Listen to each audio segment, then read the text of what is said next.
She was 52 years old, and she owned nothing but the clothes on her back, a carpet bag with a broken clasp, and $11 folded into a handkerchief. Her brother-in-law, Wendell Kane, had stood in the doorway of the general store her husband built with his own 2 hands and told her, without a flicker of shame, that the store was his now, the house was his now, and she had until sundown to be gone. He said the debts her husband left behind were hers to answer for, though everyone in Larkspur Hollow knew the debts were Wendell's own, run up at the card tables in Cheyenne. With her $11, she walked 2 miles past the edge of town to a weed-choked rail siding where an old, rust-eaten railroad car sat abandoned on a dead spur, forgotten since the Colby Rail Company folded a decade before. The station master, eager to be rid of it, sold it to her for $2, laughing under his breath as he did. Everyone said she was foolish, an old widow paying good money for a rotting box on wheels that couldn't even roll. But sealed beneath a floor seat inside that car was something that had waited 11 years for someone honest enough to find it, something that would not only change the rest of her life, but would return to an entire town what it believed it had lost forever. Settle in, and let us tell you the story of Odessa Kane. If you are watching this from a place that feels forgotten too, a town, a job, a corner of your own life, tell us in the comments where you're watching from tonight. Odessa had not always been a woman with nothing. She had been raised on a modest sheep ranch outside Laramie by a father who mended harnesses for half the county and a mother who could stretch a single hen into 3 suppers and never let a single person leave her table hungry, no matter how thin the larder ran.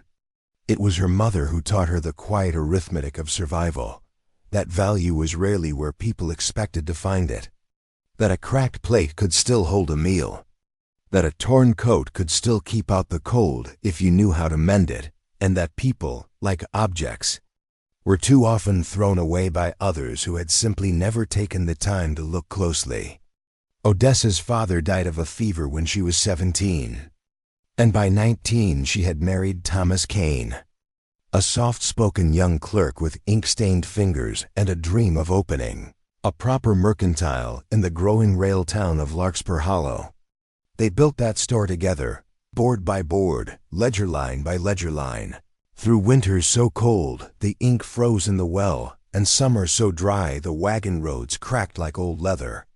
Thomas had a gift for remembering every customer's name and every customer's trouble, and he extended credit to families the bank wouldn't touch. And somehow, through some alchemy of patience and decency, the store not only survived but became the beating heart of Larkspur Hollow. In those early years, when the store was little more than a canvas-roofed shed and a single shelf of dry goods hauled in by wagon, Odessa and Thomas slept some nights on sacks of flour rather than pay for a room in town, counting each week's meager profit by candlelight and reinvesting nearly all of it back into the shelves, trusting that a town growing up around a new rail spur would, in time, need more from them than they could yet provide.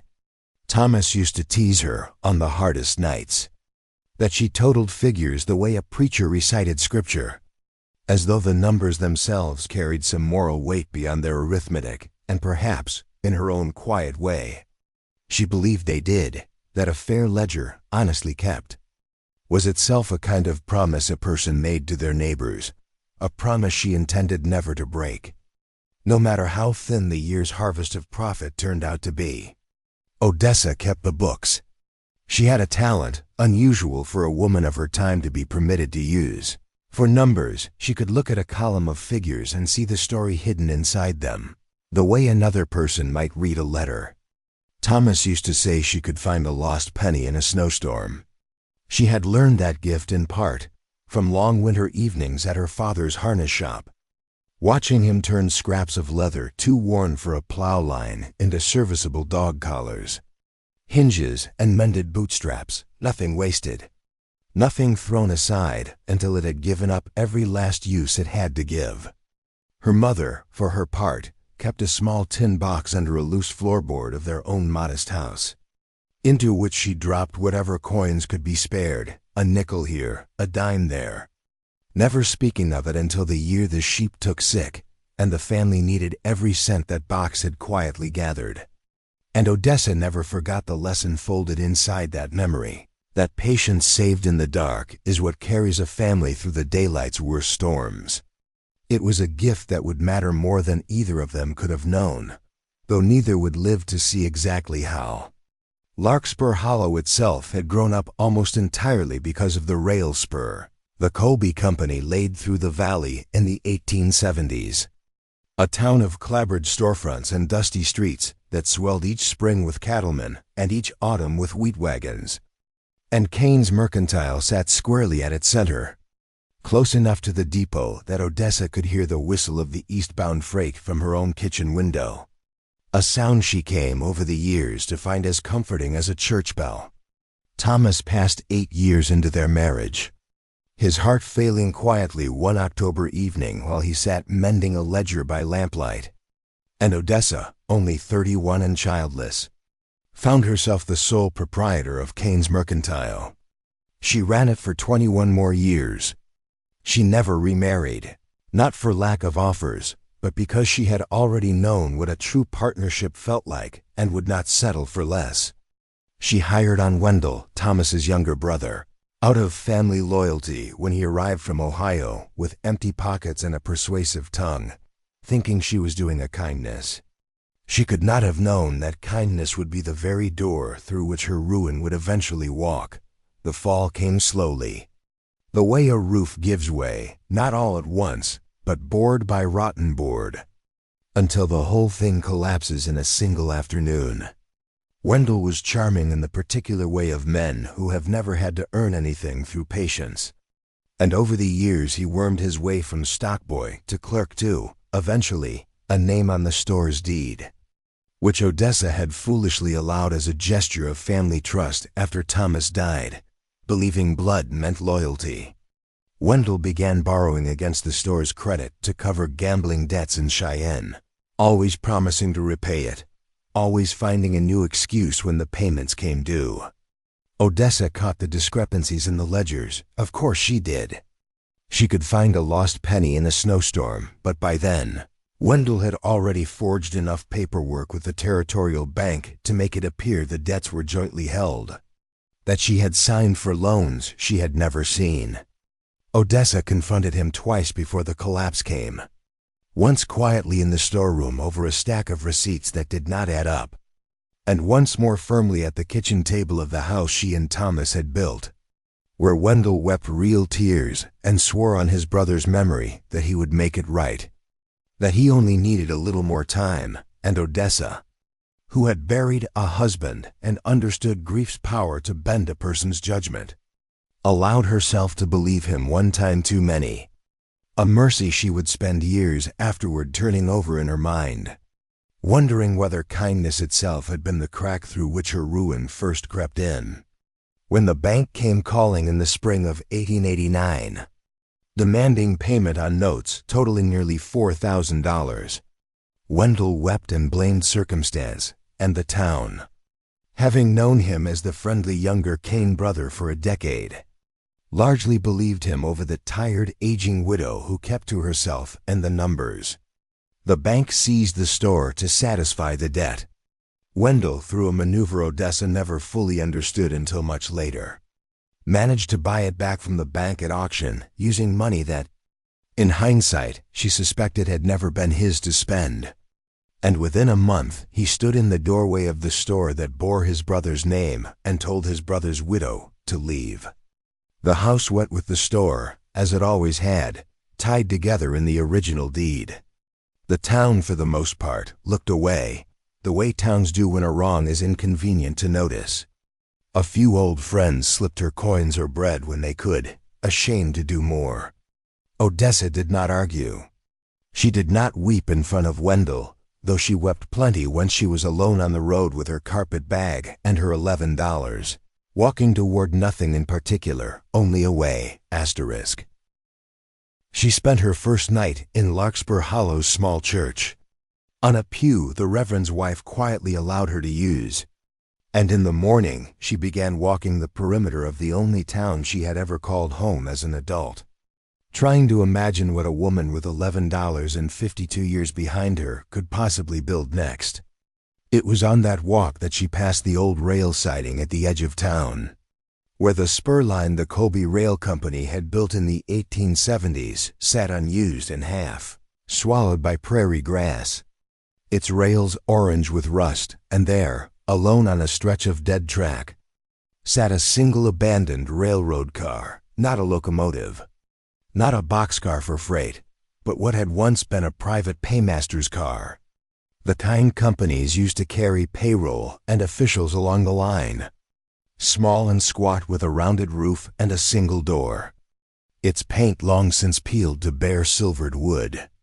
The station master, a weathered man named Silas Griggs, who had watched the Colby Company collapse a decade earlier and inherited the thankless job of minding what little was left behind, told her the car had sat there since the company folded, that nobody wanted it, that the county had tried twice to have it hauled off for scrap, and both times something had gone wrong with the arrangement. He said she could have it for $2 and be doing him a favor. Odessa did not know, standing there in the tall grass with the wind moving through the broken window slats, why she felt so drawn to that car rather than simply grateful for the money it would save. But something in her, perhaps the same instinct that let her read a story in a column of numbers, told her that a thing left alone that long, in a spot no one wanted, was worth a closer look. She paid Silas Griggs his $2 and became, as far as anyone in Larkspur Hollow was concerned, the strangest and poorest landowner the town had ever known. Her first night inside the car, she discovered it was drier and sturdier than it looked from outside, the way people sometimes are as well. The floor was solid oak, dusty but unrotted, and along one wall ran a built-in bench seat, upholstered once in green velvet, now faded to the color of old moss and split along its seams. She swept it out with a broom borrowed from the Reverend's wife, and as she knelt to check the underside of that bench seat for rot, her fingers found something that did not belong, a seam in the wood beneath the cushion that was too straight, too deliberate, to be the work of decay. She worked the cushion free and found beneath it a shallow compartment built directly into the frame of the car, no larger than a lap desk, fitted so precisely that a careless eye would never have noticed it at all. Inside lay a leather satchel, stiffened with age, and when she lifted its flap, her lantern light fell across a thick, cloth-bound ledger, its pages filled with a small, careful hand, and beneath the ledger, wrapped in oilcloth, a canvas pouch heavier than its size suggested it should be. Her heart began to beat the way it used to when Thomas would hand her a stack of muddled receipts and ask her, half in jest, to make sense of the impossible. She untied the pouch first and found gold coin inside, more than she had seen in one place in all her years keeping the store's accounts. And beneath the coin, folded flat, a stack of paper notes bearing the letterhead of the Colby Rail Company. The lantern threw long shadows across the car's curved walls as she sat back on her heels, the smell of old wood and older dust thick in her throat. And somewhere outside a night bird called across the empty siding, indifferent to the fact that history itself seemed to have come unsealed in her lap. Her hands trembled as she turned to the ledger's first page, where a single line was written in a hand grown shaky, as though the writer had been old or afraid, or both, for the men who built this line and were never paid. Find them. E. Holloway, paymaster. The name meant nothing to Odessa that first night, but the ledger meant everything once she understood what she was reading. Ezra Holloway, she would learn in the weeks that followed through careful inquiry and a memory that stretched back to her earliest years as Thomas's bookkeeping wife, had been the Colby Rail Company's paymaster during the building of the Larkspur Spur in the 1870s. A quiet, meticulous man who had, by every account, taken his duties with an almost religious seriousness. The ledger recorded, in his careful hand, the names of nearly 200 laborers, Irish, Chinese, freedmen, local farmhands who had taken construction work between harvests, and the wages owed to each of them in the final months before the Colby Company collapsed under debts of its own making. Victims of a distant financial panic that emptied its coffers overnight. The company's owners had fled east, leaving behind unpaid crews, a half-finished spur, and evidently a paymaster who could not bear to let the theft stand uncorrected. Odessa found, tucked at the back of the ledger, a handful of letters Holloway had apparently drafted but never sent, addressed to the company's absent directors in Philadelphia, each one more desperate than the last, pleading for the funds owed to his crews until the final letter, dated only weeks before the entry stopped altogether. Abandoned pleading entirely and simply read, in a hand grown small and tight with what she took to be either fury or fading strength, that he would settle the accounts himself, by whatever means remained to an honest man with no company left to answer to. Reading those letters by lantern light, alone in the very car where Holloway himself must have sat composing them, Odessa felt less like a woman uncovering a stranger's secret and more like the last correspondent in a conversation, begun 11 years before she ever arrived. And she found herself speaking aloud to the empty car, promising the dead paymaster she would finish what illness had not allowed him to complete. Odessa pieced together, from town records and the fading memories of old-timers willing to talk, that Ezra Holloway had somehow salvaged a portion of company gold before the creditors picked the operation clean, hidden it inside his own paymaster's car along with a full accounting of every debt owed, and intended to distribute it himself until, as the town's oldest resident recalled with a sad shake of his head, Holloway had died of consumption within the year, alone, before he could make good on his promise, and the car had simply been left where it stood, its secret sealed inside, while the men he owed scattered across the territory, believing themselves cheated by history and forgotten by everyone, but their own bitter memory of it, the gold in that pouch.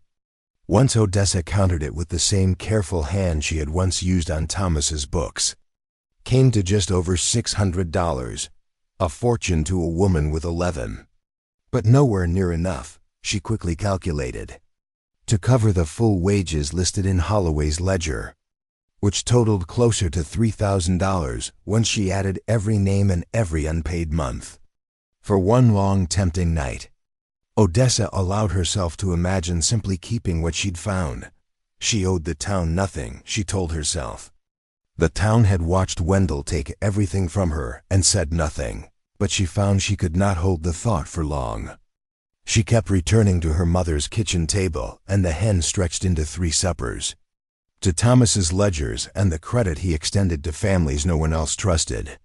And she understood, with the same clarity she brought to a column of figures, that the gold was never truly hers to keep, only hers to finish delivering.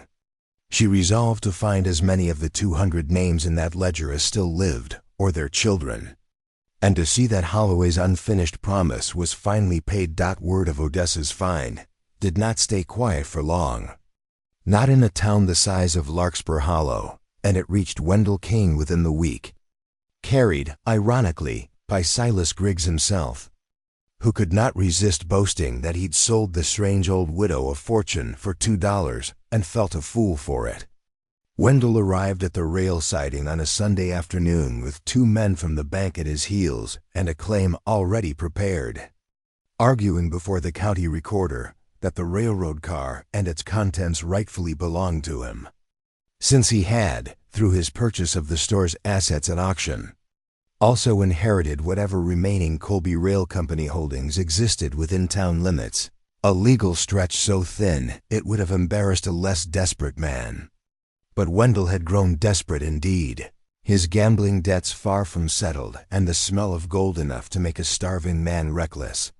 He stood at the edge of the siding, in the same posture he'd used to cast her from the store, and told Odessa that the car sat on land the railroad still technically held claim to, land he intended to purchase outright from the county the following week. and that she would be trespassing on his property the moment the papers were filed. The county recorder, a cautious man named Abner Doyle, who owed his position to appointment rather than election and preferred to avoid controversy of any kind, seemed inclined to let the matter sit until Wendell's claim could be reviewed, which in practice meant the gold, the ledger, and the car itself would sit in a kind of legal limbo, exactly where a man like Wendell wanted it, while he worked whatever influence he had to tilt the decision his way. Odessa stood at the edge of that Sunday gathering, saying little while Wendell spoke. Watching the same easy charm he had once used to win her trust now turned on Abner Doyle, and she understood, with a clarity that steadied rather than frightened her, that she was not merely fighting for a railroad car or the gold inside it, but for the same simple truth Wendell had trampled once before, the truth that a ledger honestly kept does not bend to whoever speaks loudest or smiles widest. She walked back to the small rented room she had taken above the seamstress's shop that evening, and sat a long while with Holloway's ledger open on her lap, tracing the names with one finger. And it was there, somewhere past midnight, that she resolved not to answer Wendell's claim with a lawyer she could not afford, but with the very thing that had always been her particular gift: patient, thorough, undeniable proof, gathered name by name, family by family, until no recorder in the territory could pretend the matter was still in doubt. Odessa did not fight Wendell with anger, though anger would have been justified, and she did not fight him with money, since she had none to spare for lawyers. She fought him with the one weapon she had always possessed, and Wendell had always underestimated: the truth, laid out plainly, in columns, the way her whole life had trained her to lay it out. She spent 3 weeks walking to every remaining family whose name appeared in Holloway's ledger, some living still in Larkspur Hollow in modest houses on the town's poorer edge, others scattered as far as Cheyenne and Rock Springs, reachable only by letters she paid for with coin from Holloway's own gold, coin she considered, in her own careful moral accounting, an advance against wages rightfully owed. She found the widow of a Chinese laborer named Lin Fai, still living behind the laundry her husband had once helped support with his rail wages, who wept when she understood a stranger had come looking for a debt owed to a dead man nobody else remembered.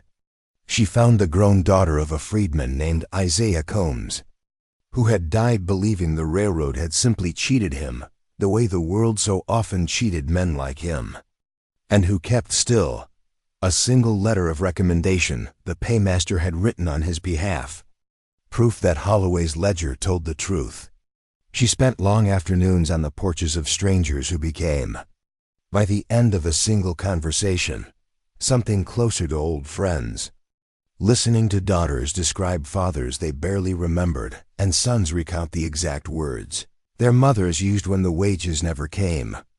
And each story she gathered, she wrote carefully into a second, smaller ledger of her own, not to prove a legal case alone, but because she had come to feel, in some quiet corner of her heart, that these families deserved to have their history written down by someone who intended to act on it rather than simply file it away.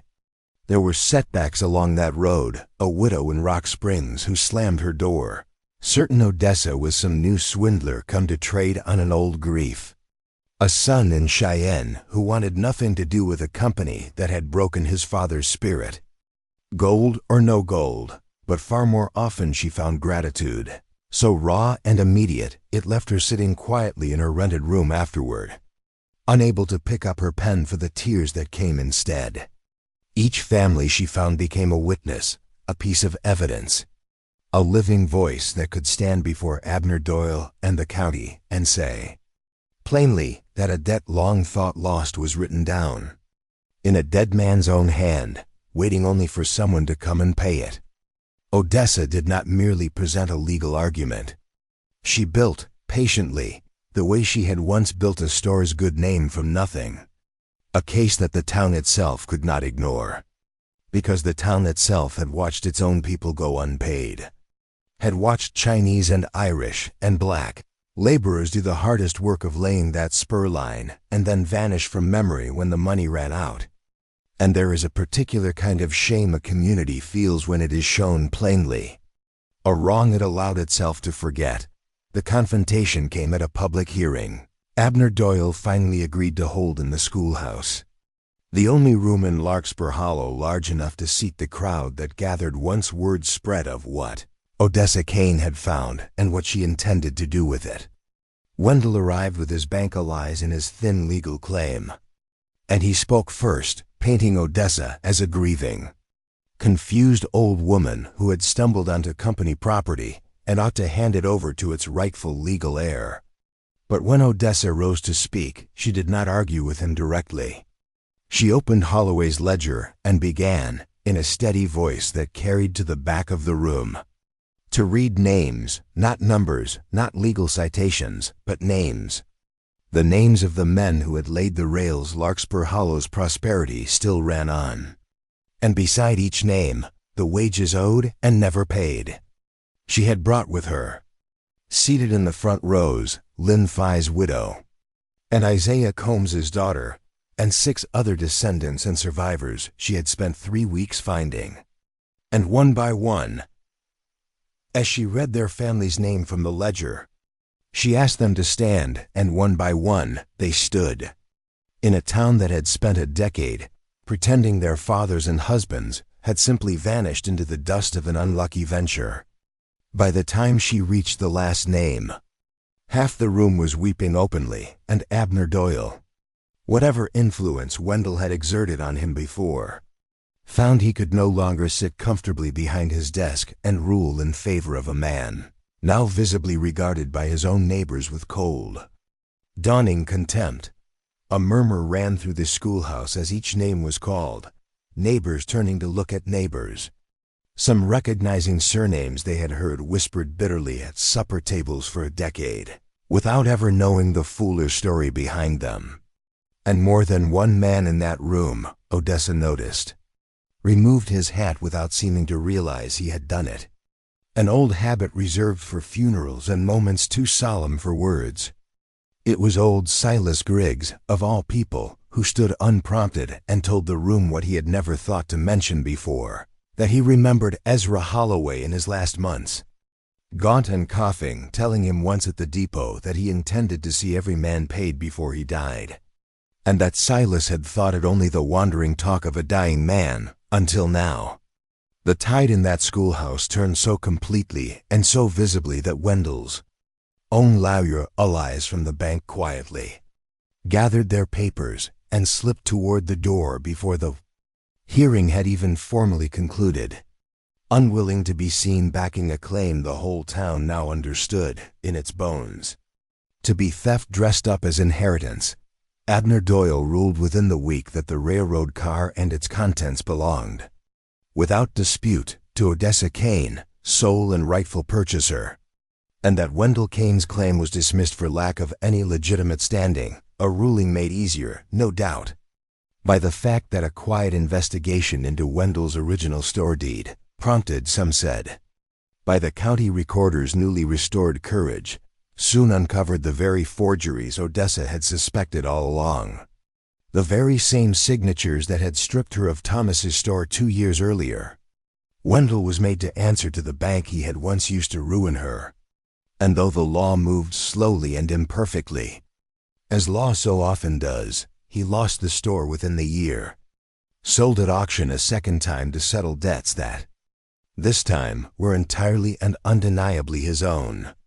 And he left Larkspur Hollow before the summer's end, never to be seen there again, his name spoken afterward only in the low, embarrassed tones a town reserves for a mistake it wishes it had caught sooner. Odessa did not celebrate his ruin. She had never wanted revenge, only the truth allowed to stand where it belonged. And when Wendell's name came up in conversation after his departure, she generally found some other subject to turn to, believing, as her mother had taught her, that dwelling too long on another's disgrace only wastes time better spent building something, and build she did. With Holloway's gold and the moral authority the schoolhouse hearing had given her, Odessa spent the following 2 years doing exactly what the dead paymaster had failed to finish. She paid, dollar for dollar, wherever the gold allowed, and in careful installments where it did not.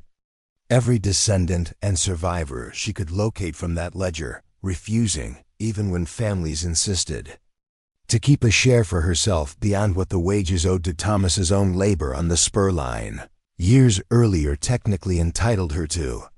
A sum so modest it barely covered her lodging, though she never once regretted the arithmetic of that choice, believing as she always had that a debt settled in full was worth more to her than any share she might have quietly kept for herself. The railroad car itself she did not sell, though offers came, some generous. Instead she had it hauled, with the help of townsfolk who now looked at her with an entirely different regard than they once had. From the dead siding to a plot of land near the center of town, where she turned it into what she called the Holloway Hall, a small meeting house and mutual aid office where any family in Larkspur Hollow fallen on hard times, regardless of what work their hands had done or what language their grandmothers had spoken, could come and find a fair hearing, a warm stove, and, when the modest trust she established from the last of the gold allowed it, a little help getting back on their feet. She kept the ledger itself on a shelf inside, not hidden this time but open for any visitor to read. A record no longer of a debt unpaid, but of a debt finally settled.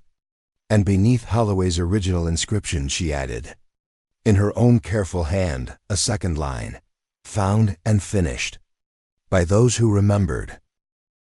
She thought often, in the quiet evenings she still spent inside that car-turned-meeting hall, of the tin box her mother once kept beneath a loose floorboard, of her father's scraps of leather given new purpose, of the $11 folded into a handkerchief that had once seemed the whole of her fortune and had turned out, in the end, to be only the smallest part of what she carried with her, a lifetime's habit of looking closely at what other people discarded, and refusing to believe that discarded meant worthless.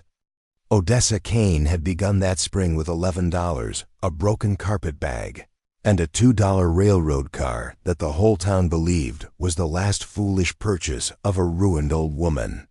She ended it as the keeper of the only institution in Larkspur Hollow that every family, rich or poor, native-born or immigrant, trusted without reservation. Not because she had found gold, but because she had proven, in the plainest terms a frontier town could understand, that she would rather see a stranger's grandfather paid what he was owed than keep a fortune quietly for herself. The story of the widow and the railroad car spread, in time, well beyond Larkspur Hollow, carried by travelers and newspapermen curious about the strange little hall built from an old paymaster's car, and always in the telling, it came back to the same plain truth Odessa had lived by since her mother's kitchen table. That value is so often hiding exactly where no one else thinks to look. In a cracked plate, a mended coat, a rusted car on a forgotten siding. And that the people who find it are more often than not simply the ones patient enough and honest enough to lift the cushion and look underneath. Before we close tonight, we want to thank you for spending this hour with Odessa and the people of Larkspur Hollow. If her story moved you, we'd be grateful if you'd share it with someone who might need the reminder tonight that being overlooked, whether they are a person or simply a rusted old car on a forgotten siding, is not the same as being worthless. We'd love to know, what is a time in your own life when you found real value in something, or someone that everyone else had already written off? Tell us in the comments below. We read every one. Until next time, stay close, **.